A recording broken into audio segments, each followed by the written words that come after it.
Welcome to the Love Notes podcast. Love is an acronym for lifting others through vision and empowerment. It was born of an epiphany that it takes 6 to 8 pallbearers to lift you up at the end of your life. And I asked myself, what if we were intentional about lifting others while they are alive? How impactful would that be? This podcast, Love Notes with Jackie, is my answer to my question. A love note is used to improve a relationship.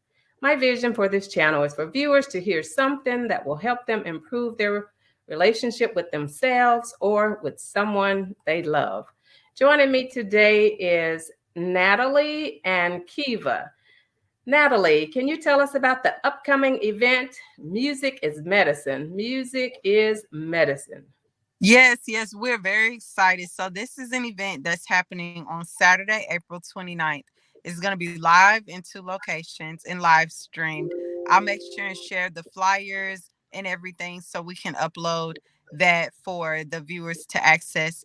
But it all started from a friend of mine who's an artist. Her professional name is Changing Frequencies, and her story is really interesting. She's a person who was diagnosed with bipolar disorder. She was inpatient, hospitalized as a child. She also weighed over 300 pounds in her young adulthood.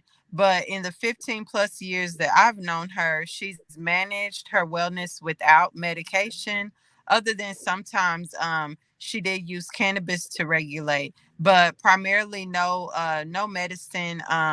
And she hasn't been hospitalized. And also, she's maintained her physical wellness through primarily a raw vegan diet, but she refers to it as flexitarian. But the most interesting thing that I've learned from being in community with Changing Frequencies is that she is very diligent about monitoring her own behavior.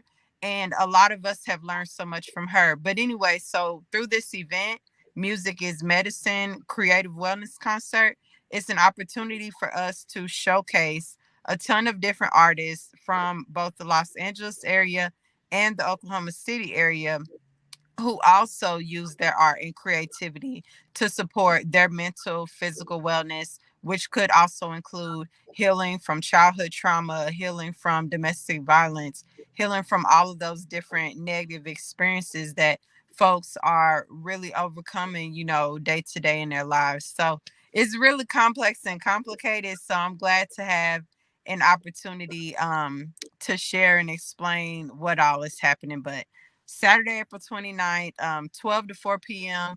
in Los Angeles, live show at Cal State LA. 2 to 6 p.m. live show at the Spark Oklahoma Event Center in Oklahoma City. And also it'll be live streamed. So like I said, I'll put the registration link there for Eventbrite. People can sign up and they can contact us if they want to attend in person or if they want to join us virtually. So that's a long way of saying we're excited about the Creative Wellness Concert.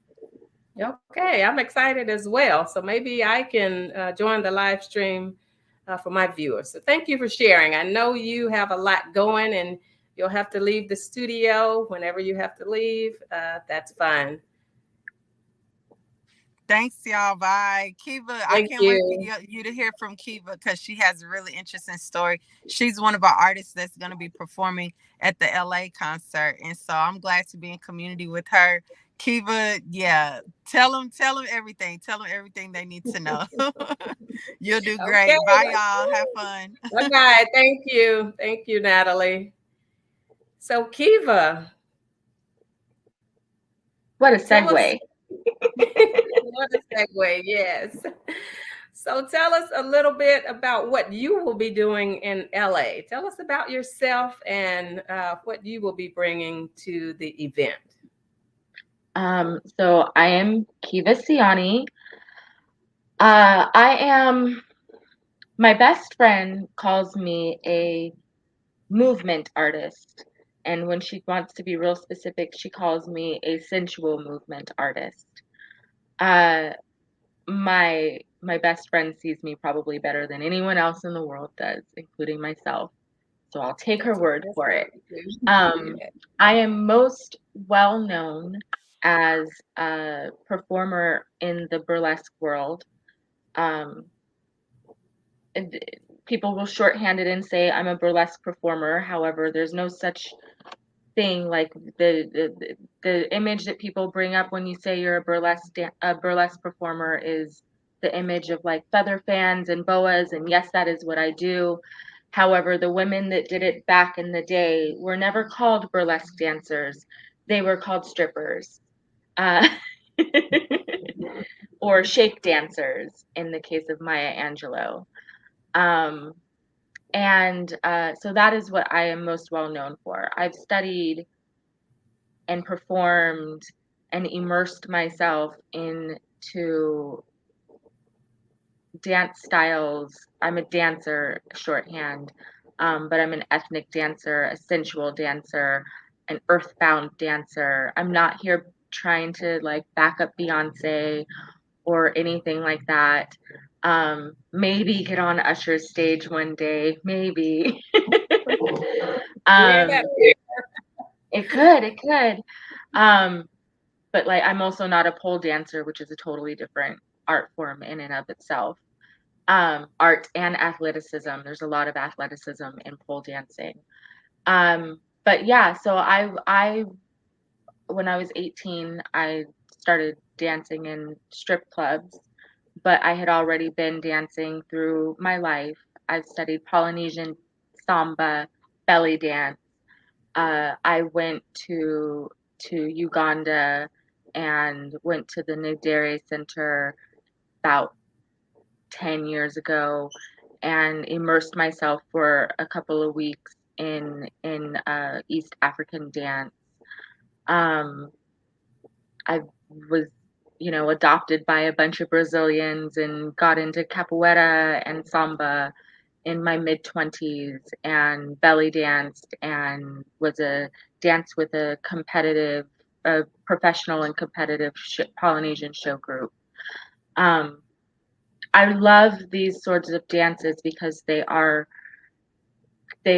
don't focus on the athleticism of dance, the leaping, the turns, the things that are so impressive, but more so focuses on what we are already inherently born with.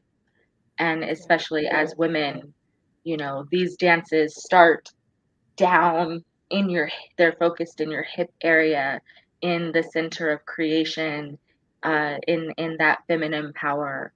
And also a lot of these dances are social dances, and they are meant to everything from courtship to release, like emotional release. It is they are so powerful. okay. I lived in Hawaii for a while and definitely can relate to the Polynesian dance. And I also lived in Puerto Rico and did some bomba and salsa. So, yes, I can definitely relate. Yes, I can. So, what do you want the audience that will be joining you on the 29th? What do you want them to leave with? um so when I teach and when I dance, and what I want to give to my audience every time is a sense of lots of senses. I really want them to leave with all of the tingly senses all over, because that's my job. Like if I made you feel sexy in your middle parts, I definitely did my job. But also but more than that, and in when I teach people this art form of sensual movement, like your core just taking you and expressing you as you are. I What I want, I guess, is a sense of freedom Okay. for to be yourself as you are right now, and know that you can move into being whoever you want, to know that you are the creator of your universe. You have all your tools, and you can add to them. You can decide to put some down, but you are you, and you are all that you need. Do you think everyone can do it? or are there certain people that were given a gift and a talent? Or I think everyone can move. And I think the hardest part about dance, about being a dancer, that is the hardest to teach, oh my gosh, it's like my biggest challenge. Musicality. Teaching musicality is really like something I have not broken the code of. so what do you mean musicality? Being able to find the doggone beat. That's the thing that Okay. makes people unable to dance, in my opinion. The only time that I look at someone, when I go out, because I love to go out dancing, and when I go out dancing, you know, I've been on many a dance floors, and I've been many a situation where there's some person on the dance floor who is enjoying the absolute heck out of themselves, but is completely off beat.